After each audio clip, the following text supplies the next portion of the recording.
Hello everyone, I am Satyam and in this video we will be learning about the break and the continue statement in JavaScript.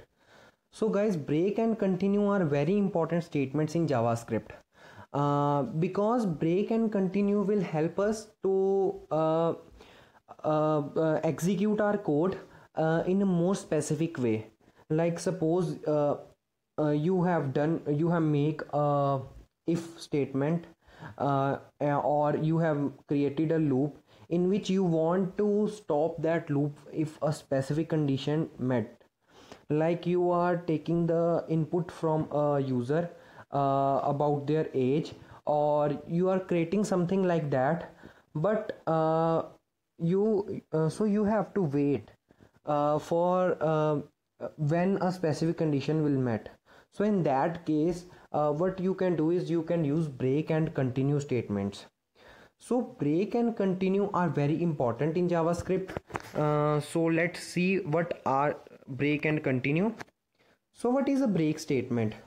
The break statement breaks the loop and continues executing the code after the loop, if any. So what a break do is the break statement simply takes the simply checks for the condition. If a condition met, then suppose I have used a for loop and I am printing a value from 1 to 100. So I want to see I want to check that if the value of the variable is equals to 50, then I don't want to print after 50. So what I will do is I will simply use a break statement with the if block inside the for loop. So what it will do is if the condition verifies, it will break the loop. So it also helps us to break the loop when some specific condition met. So when that condition met, so we will execute the break statement and we will get out of the loop. It will also help us to like make such loops which are not infinite, and that will not break our system. Here is an example. I have made a for loop in which I am printing a value up to 10. Don't see on the right hand side now. So what I have written in the for loop is if I equals to 5. So what will happen when the value of I is equals to 5? We will simply break that statement. So the break statement works and we will get out of the for loop. So if so we will check if I equals to 5, then break. Otherwise, if I is not equals to 5, then print the value of I. So in the first iteration of the loop, we will check for the condition that whether 1 equals to 5, which is not true. So we will execute the else block. Then with the 2 equals to 5, then 3 equals to 5, then 4 equals to 5. In these cases we will execute the else block. But after that, when we get the I value equals to 5, and if I equals to 5, then break.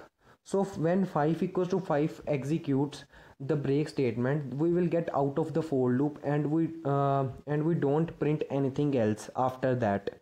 So that will break our for loop. So similar is the condition with continue statement but continue only skips something, but it will not break the whole loop. It will just skip that condition.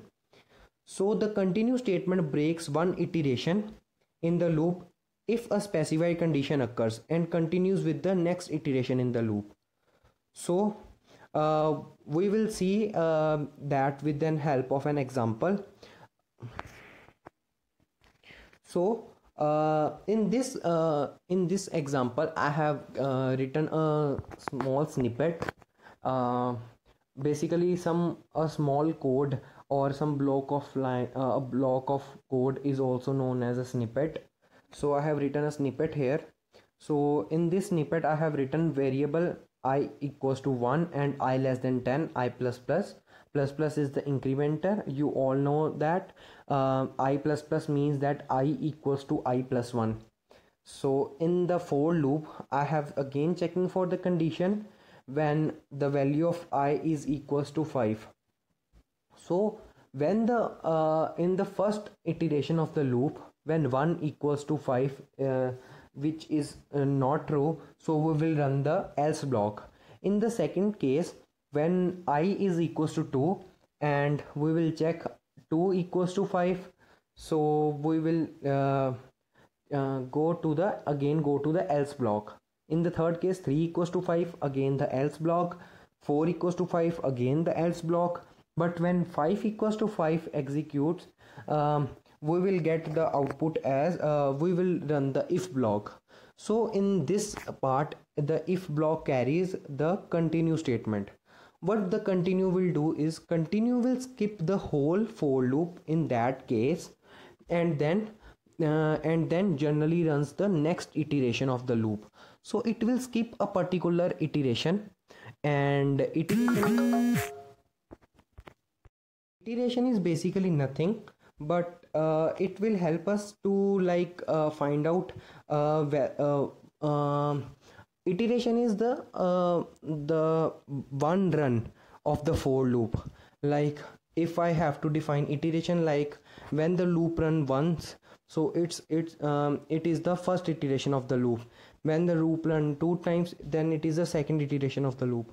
So similarly, when this continue statement executes, you can see on the right hand side now, what we will get is 1 2 3 4, but we don't get 5, because in that part the loop will skip that condition.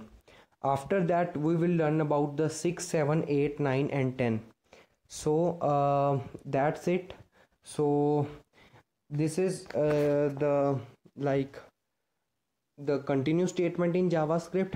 So in this video, what we have covered is we have covered the break and continue statement in JavaScript. So what's your task now is you have to create a switch statement.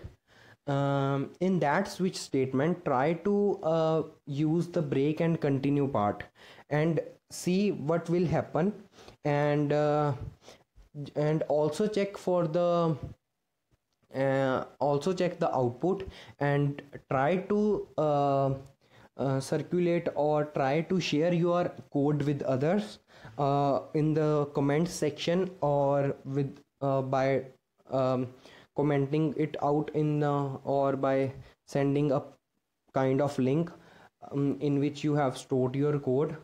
So thank you guys for watching, and stay tuned with Unacademy for more videos, and you can get the full source code of this video and other videos in the following link. Thank you guys.